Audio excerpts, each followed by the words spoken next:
Du prekiniai traukiniai, kiekvienas daugiau nei 50 vagonų, susidūrė maždaug 7:30 vakaro. Po smūgio nuo bėgių nulėkė 5 vagonai ir vienas lokomotyvas. Pirminiais duomenimis avarija įvyko, nes vienas iš traukinių nespėjo sustoti. Mašinistas vėliau pareigūnams aiškino, kad sugedo šilumvežio stabdžiai. Kaip pasakoja geležinkelininkai, apie sugedusius stabdžius mašinistas pranešė prieš įvažiuodamas į stotį. Šį pokalbį radijo ryšių girdėjo kito traukinio valdytojai. Jie pasakoja iškart įjungė atgalinę eigą. Навстречу выехал поезд. Iš priekio išvažiavo traukinys. Mes praktiškai sustojome, o traukinys be stabdžių įvažiavo į mus. А поезд без тормозов въехал у нас. Žmonės per avariją nenukentėjo. Anot mašinisto, pamatęs atlekiantį traukinį, jis su pagalbininku iššoko štai iš šio, vėliau nuo bėgių nuvirtusio šilumvežio. Anot specialistų, šuolis išvažiuojančio traukinio išgelbėjo jų sveikatą. Kito šilumvežio mašinistas tik nesipriei susimušė kaktą. Naktį tyrimą dėl avarijos pradėjo transporto policija. Netrukus paaiškėjo naujų avarijos aplinkybių.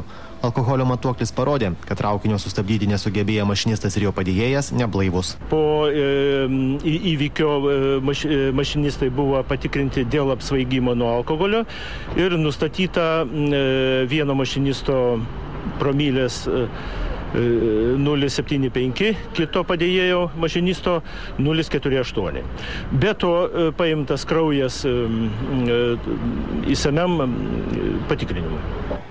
Prieš pradėdamas stabdyti traukinys važiavo 3 kartus greičiau nei leidžiama. Vietoj nustatyto 15 km/h greičio sąstatas važiavo 50 km/h. Po avarijos iš prakirsto šilumvežio bako išbėgo maždaug 100 litrų mazuto. Anot specialistų, žalos gamtai nepadaryta, nes teršalai į molingą gruntą nesusigėrė. Šiandien visi susirpti.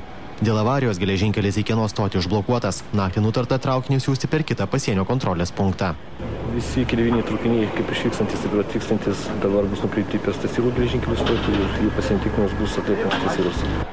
Bendrovė Lietuvos geležinkeliai praneša, kad kol bus likviduojami avarijos padariniai, iš Baltarusijos atvykstantis tarptautiniai keleiviniai traukiniai dėl ilgo aplinkelio į Vilnių vėluos maždaug 3 valandas. Iš sostinės į Keną ir Pakinę keleiviai vežami autobusais. Padėti sutvarkyti avarijos vietos atvyko 2 kranai iš Baltarusijos. Mums dabar atvažiavo, kai matom, čia iš Minsko kranas, kuris galingumą turi 250 tonų.